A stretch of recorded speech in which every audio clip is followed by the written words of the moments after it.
I will talk about how can you find members on your WhatsApp. We go to figure out the solution or know how you can do that on your app. So you just follow these ways, then it's going to work with you.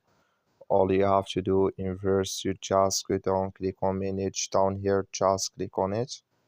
So then it's going to take you to this list. It's going to show for you like this on your profile.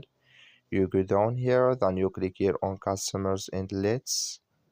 It's going to show for you like this. You click here on members here.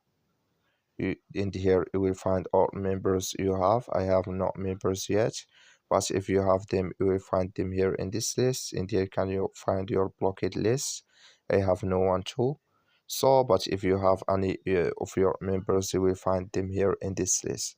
So that's all you have to do. That's all. I wish you I get it. Thank you for watching. Don't forget to support us by liking, subscribe.